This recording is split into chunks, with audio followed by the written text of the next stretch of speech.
தெலங்கானா மாநிலம் ஹைதராபாத்தில் தெரு நாய்கள் கடித்து குதறியதில் 1.5 வயது குழந்தை பரிதாபமாக உயிரிழந்திருக்கிறது. முழு விவரங்களோடு இணைகிறார் நமது செய்தியாளர் சரவணன்.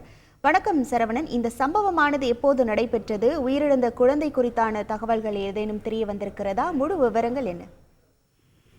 தெலுங்கானா மாநிலம் ஹைதராபாத் புறநகர் பகுதியில் வந்து ஜகவர் நகர் என்ற பகுதி உள்ளது. இந்த பகுதி குடிசை பகுதியான இந்த பகுதியில் வந்து ஏராளமான மக்கள் வசித்து வருகின்றனர். இதில் நேற்று இரவு அந்த பகுதியில் ஒரு 1.5 வயது 18 மாதங்கள் நிறைய ஒரு 1.5 வயது விகான் என்ற சிறுவன் வந்து வீட்டின் அருகே வந்து விளையாடி கொண்டிருந்தான். அப்பொழுது வந்து அந்த பகுதியில் இருந்த சிறுநாய்கள் அவனை கடித்து குதறி அவனின் தலைமுடியை கடித்து இழுத்து சென்று கடித்து குதறியது.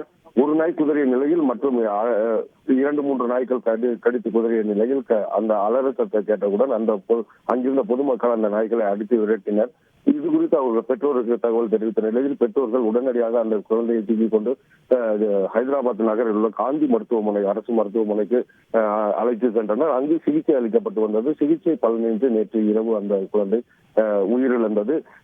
இதே போன்று வந்து கடந்த மாதமும் 2 வயது குழந்தையை வந்து ஒரு நாய் கடித்து இழுத்து சென்ற சம்பவம் நடைபெற்ற நிலையில் வந்து ஏற்கனவே இவர்கள் வந்து சுகாதாரத்துறை அதிகாரிகளுக்கும் மாநகராட்சி அதிகாரிகளுக்கும் தகவல் தெரிவித்த நிலையில் இவர்கள் எந்த விதமான நடவடிக்கையும் எடுக்கப்படாததால் அந்த பகுதி மக்கள் ஆத்திரத்தில் உள்ளனர். மேலும் இது குறித்து சுகாதாரத்துறை அதிகாரிகளும் மாநகராட்சி அதிகாரிகளும் உடனடியாக நடவடிக்கை எடுக்க வேண்டும் என பகுதி மக்கள் கோரிக்கை விடுத்துள்ளனர்.